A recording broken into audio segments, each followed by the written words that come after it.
Hey, you guys. We're so excited that you're joining us back today. That we're going to talk about part 2 of the series of conversations. And last time we talked about how to start a conversation. But today we're going to talk about connecting with women who are similar or different than ourselves, because a lot of times we want to run to the woman who looks just like us. Right. But we need to go outside of that.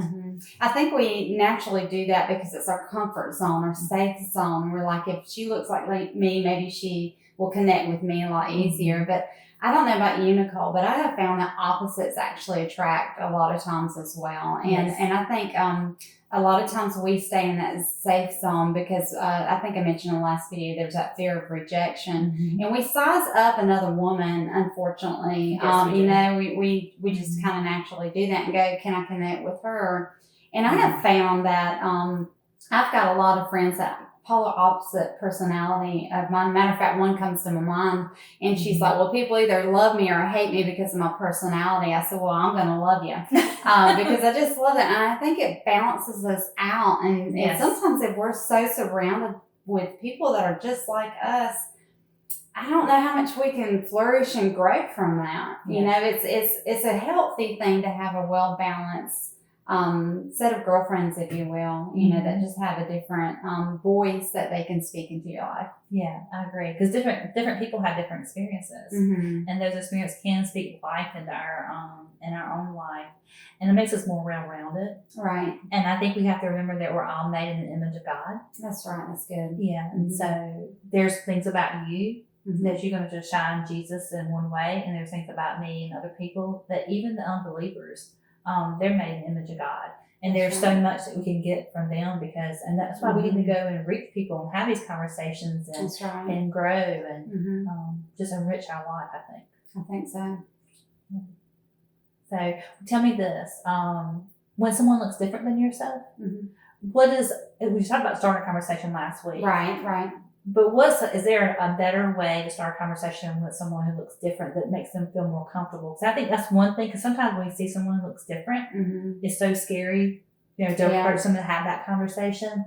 You're making me actually think of not too long ago, I observed there was a group of ladies having a conversation, and then someone from a distance walked up and joined the conversation, and I saw the reaction of one of the women that she just felt immediately intimidated. And it was obvious to me that she didn't really know her, but it was her, the authority, I think, that she was walking in and that power. And it just made her just kind of leave, gently away from the group and conversations. Sometimes I think we can feel intimidated by other women, but when we recognize that we all have the same struggles, we all really can experience loneliness, and we need one another, and we can really start not judging by the book, but really starting to seek the heart, because I think the more, Nichole, that we learn and develop our relationship with the heart of God, the more that we can love and recognize other new potential friendships through the heart of God. So that's right. It also reminds me of an experience we just had recently. We went to a furniture store. Oh, yeah. And we walked in, and I remember you said you had rode by it several times, and you didn't picture, because what we were going to look for, you would never pictured it being inside. Not at all. Yeah, but I thought it was a rundown shop, and I was like, well, I don't think I need to go in there, and I had no idea. We walked in; it was beautiful. It was. It had some gorgeous furniture in there and what have you.